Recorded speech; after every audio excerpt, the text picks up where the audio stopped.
سەرچاوە سروشتەکانی زانکۆی ئەمریکی ئێستا وەزیری دارایی هەرێم وتار پێشکەش دەکات دەچینە ئەوێ پاژەوەی کە زۆر بە دوواداچوونمان کرد لە سەرەتای مانگی 12 ساڵی 2014ەوە دەستمان پێکرد بە ئامادەکردنی پرۆژەیەکی چاکسازی سەرانسەری لە هەرێمی کوردستان لە ڕووی دارایی و لە ڕووی ئابووریەوە. ئەم پرۆژەیە زیاتر لە 600 لاپەڕەیە کە لە کۆتایی مانگی 12 ساڵی 2015 کۆتایی هات بە دوو فەیس کارمان تێدا کردووە. فەیسی یەکەم بریتی بووە لە هەڵسەنگاندن و بە دوواداچوون لەسەر یەکەم دیراسەتکردنی بودجە و خەرجی گشتی، دووەم بەڕێوەبردننی گەنجینەکان و تەمیویلی مەشاریعەکانی هەرێمی کوردستان، سێەم دیراسەتکردنی باج و داهاتەکان، چوارەم دیراسەتکردنی گومرگ و بازرگانی، پێنجەم بانک و تەمین لە هەرێمی کوردستان. لەم فەیسەدا ئەم ڕاوێژکارانە و بە یارمەتی شارەزایانیش لە ناو هەرێمی کوردستان جومگە بە جومگەی حکوومەتی هەرێمی کوردستان و هەموو ناوچەکانی هەرێمی کوردستانیان بەسەر کردوێتەوە بۆ ئەوەی چۆن پزیشکێک ئەگەر نەخۆشیەک تا تەشخیصی نەکا ناتوانێت چارەسەرەکەی دیاریکا. بۆیە ئەمانە هاتن ئەمانیان تەشخیص کرد چی کێشەیەک بزدەبێت لە هەرێمی کوردستان هەیە، لەم بوارانەی باسم کرد پاشان بێنە سەر چارەسەرکردنی. بۆیە فەیسی دووەم دانانی نەخشەڕێگای چارەسەرکردن بوو بە دوو نەخشەڕێگان. نەخشەڕێگایەکیان کورتخایان بوو کە 41 دەستپێشخەری و 129 چالاکی و هەروەها لە 3 بواری جیاوازیشە چارەسەرمان کردووە لەبەر ئەوەی ئەو کورتخایانەمان هەڵبژاردووە لەبەری بەشێکی خێرای قەیرانەکان چارەسەرکەین.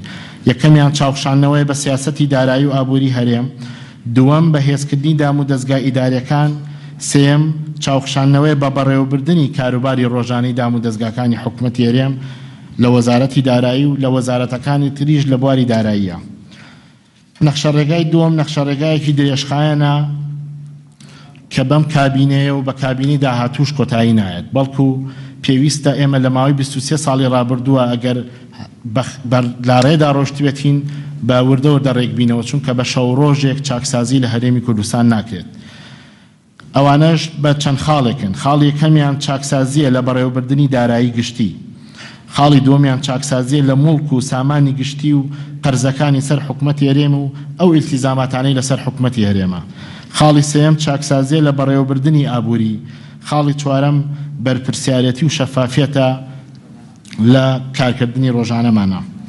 ئەم پرۆژەی ئێمە من تەمان دەستخۆشی لە هەموو ئەو پرۆژاناکەم کە ڕوبەڕووی حکوومەتی هەرێمی کوردستان کراوە، چ لە لای ئەندام پەرلەمانە بەڕێزەکان، چ لە لای کەسایەتیە شارەزاکان لە بواری دارایی، چ لە دەریشەوە. بەڵام جیاوازیەکی ئەوەی ئێمە ئەوەیە کە لەم پرۆژەیەدا کە ئێمە ویستومانە بیکەین کە ئەمەش نمونەیەکی پرۆژەکەیە، بەشێکی بۆکو ئێرە پێشکەش کردو توان دوای دەستان کەوێت.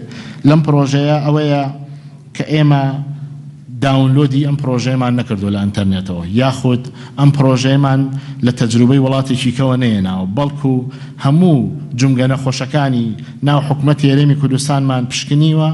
اینجا چارەسەرمان بۆ کردووە چارەسەرێک کە لەگەڵ واقع و سیاسەت و وەزعی ئێستای هەرێمی کوردستاندا بگونجێ. من پێم خۆشە لێرەوە ئەوە بڵێم هەچ پرۆژەیەکی چاکسازی لە هەرێمی کوردستان بکرێت پێویستی بە پەرلەمانی کوردستانە، چونکە پەرلەمانی کوردستان لەوێ تەشریعی یاساکان ئەکرێت، تعدیلی یاساکان ئەکرێت و هیچ پرۆژەیەک لە هەرێمی کوردستانە سەر ناگرێت ئیلا بەبێ پەرلەمانی کوردستان. چونکە بۆ نمونە ئێستا حکوومەتی هەرێمی کوردستان باسی بچووکردنەوەی حکوومەت و باسی کەمکردنەوەی وەزارەتەکانەکات. ئەگەر ئەم یاسای ئەم وەزارەتانە، هەیکەلێتی ئەم وەزارەتانە نەچێتەوە پەرلەمانی کوردستان لەوێ تعدیلی و یاسایی بۆ نەکرێت، هیچ شتێک لەمانە ناکرێت.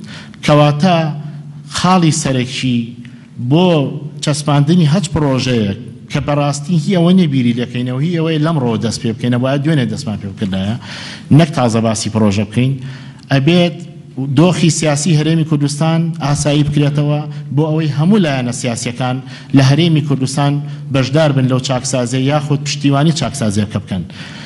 و بە درێژایی مێژوش دەرکەوتووە هیچ لایەنێکی سیاسی لە هەرێمی کوردستانە نەیتوانی و لایەنێکی تر بسڕێتەوە، ئێستاش ناتوانێت. بۆیە هەرێمی کوردستان پێویستی بە ئاساییکردنەوەی دۆخی سیاسیە و پەرلەمانی کوردستان ئەکتیڤ بێتەوە لێوە تعدیلی یاساکان بکرێت بۆیە ئەو پرۆژانەی لە هەرێمی کوردستانە هەیە سەر بگرێ و جێبەجێ بکرێ و دەست بکرێ بە جێبەجێکردنی. من نامەیە زۆر کاتان بگرم، هیوادارم ئەم کۆنفرانسە و کۆنفرانسی تریشی بەدوا بێت، بەڵام هەمووی بە ئاراستەی چارەسەرکردنی بەپەلە بێت.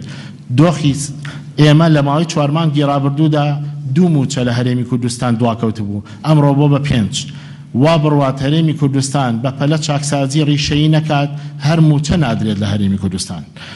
بۆیە پێویستە هەمومان ئەم دۆخە هەست پێ بکەین، بە زووترین کات چارەسەری بکەین، کێشە سیاسەکان وەلا بنین و پەرلەمانی کوردستان ئەکتیڤ بێتەوە بۆ ئەوەی پێکەوە بتوانین ئەم وڵاتە لەم قەیرانە دەرکەین و ئینشەڵا کۆنفرانسەکە سەرکەوتووە بێ و نەتیجەی باشی بێ و حکوومەتی هەرێمی کوردستانیش سوودی لێ وەرگرێ. زۆر سپاس.